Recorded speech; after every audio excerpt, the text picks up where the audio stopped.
Today we are going to be going over a few pretty cool little gadgets here. Over here I have my Bouge RV solar panel. It is flexible, it's incredibly thin. And then I have an MC4 adapter going into my EcoFlow, which is acting as an inverter. And then I have it plugged into our Bodega cooler, which is essentially a refrigerator. So let's get into it. I'm going to answer some questions, go over some details, and I might split this up into multiple videos, especially once we get into the MC4 connectors and the solar panel. Those of you that are new here, my husband, my dog, and myself live in our van full time. However, we're not fully nomadic. A lot of van lifers stay in one area, whether it's for work or family or, well, let's be honest, traveling around constantly can get pretty expensive. So we live in Western North Carolina and we absolutely love it. For the East Coast, it's actually pretty van life friendly, and this time of year is the color change. Last year, we had a devastating storm, Hurricane Helene, so the parkway was closed for quite some time. We have really enjoyed getting up to the parkway this year. This is at the Craggy Gardens Visitor Center with a wood-burning stove. They have a bunch of great souvenirs, and my favorite is all of their foraging guides. I absolutely love foraging, and this year I'm going to learn more about wildflowers, so I got this pamphlet. Being the outdoorsy people we are, we absolutely love exploring the parkway. There are so many different hikes, scenic drives, and gorgeous overlooks. This is one of our favorite overlooks right outside of Asheville, so it's pretty accessible for the average person. This used to be a great little picnic area. It had a charcoal grill, a picnic table, and a garbage can. However, you were about to see in a minute some of the damage from last year's storm. So we are still recovering in this region, but we welcome you to come and visit because we do rely on tourism, and it means a lot to us when people kindly and respectfully visit this region and support local businesses. Even though there's been a lot of devastation, I always manage to find beauty in this region. This is my new Bodega cooler. It is a fridge. So this is the 36 liter. They wanted to send me a bigger one, and I was like, whoa, whoa, whoa. I live in my van full time. I don't have room for all that. So they sent me the smaller one, which I greatly appreciate. It has a locking handle. There's handles on both sides. I love that it has wheels, but we'll talk about that in a minute. You have like the compressor over here and the exhaust on the other side. It ran incredibly quiet. I could have this running at night and it would not bother me. You have all the controls over here. So the top part, the square symbol, is going to be your temperature controls for the fridge section. The bottom part that looks like a weird L kind of Tetris block, that is going to be your freezer section. There's also a USB port. Not sure why, but there is.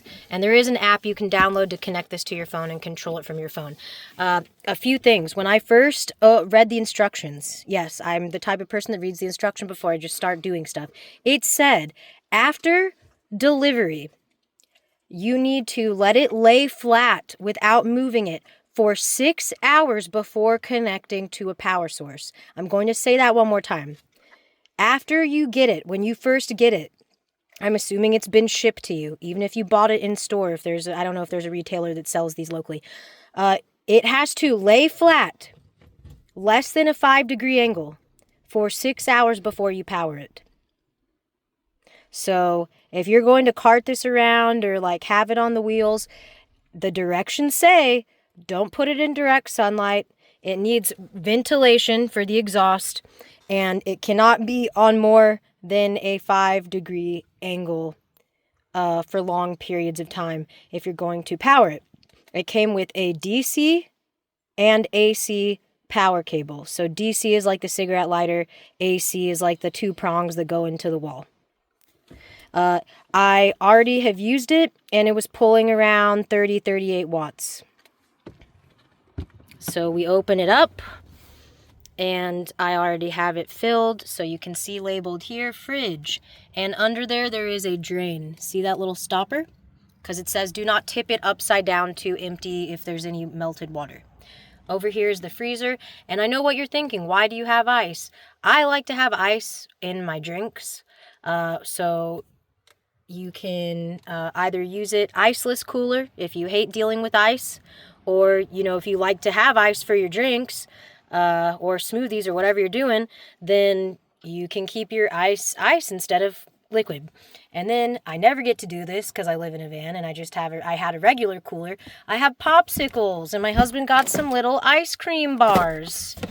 So that is fun. It has this little divider here that you can pull out, and you can just use it as completely as a fridge if you want.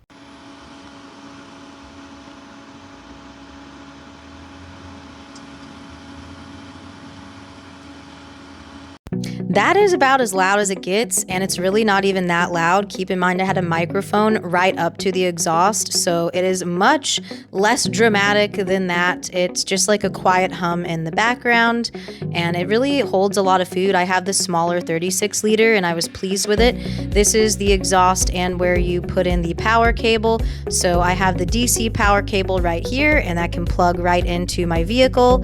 And I also typically park at my husband's work, and I'm allowed to use shore power there. I have a 30 amp hookup, so I can run my AC unit, I can charge my power banks, and I can keep this cooler running all day long. I know that that is a very specific privilege. Not everybody in van life has that opportunity, but we do things a little bit different here.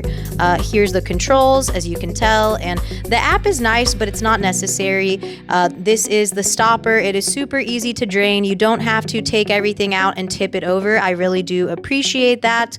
And honestly, you're not going to have that much condensation if you don't keep ice in here. The only time it really melts is when I don't have it plugged in and I left ice in there. It gets cold. The freezer is actually a freezer. So I am telling you right now, it keeps things nice and cold, your drinks nice and cold.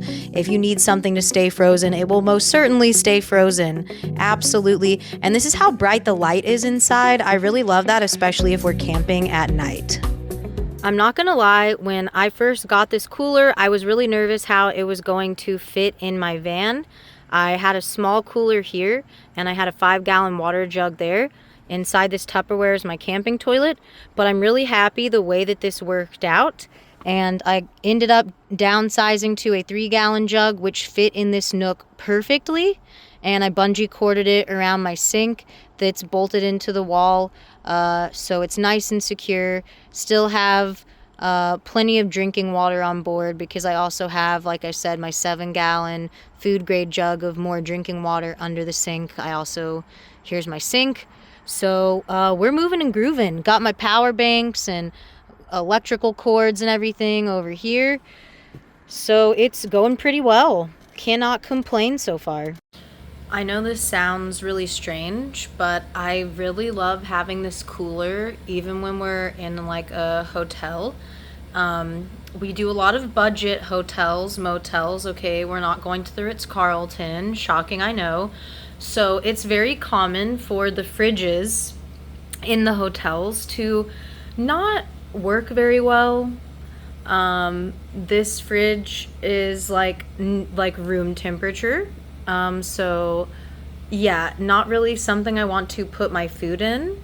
I don't know how to make the fridge cooler. I don't know if it does go cooler. But I just bring my cooler in from the van, and all of our food and ice is already in it, so we don't even have to walk over to the ice machine here if we don't want to. If you have already been considering getting a cooler that is a fridge freezer, I strongly recommend trying it out. I never thought that this is something I would like as much as I do, and now I don't think I can go back to having a regular cooler in the van. Now, who do I think this type of product is specifically for? If you're just someone that wants a cooler to throw a few drinks in and a sandwich and go to the beach, I don't think this is necessary, and I also don't know how well this would do with the sand and being in direct sunlight. However, if you are a car camper, if you live in your van full time, I think that this would be a great addition to some of your van life gear. Now, keep in mind, it is going to need a power source, so I would not run it solely off of the DC port in your vehicle, because if you're parked for a long period of time or parked at a campsite for the weekend, it will most certainly drain your battery, just like anything that's running off of your car battery. So that's something to consider. I will have this product linked in the description. If you're interested, go check it out. Stay safe out there, and as always, don't get bamboozled.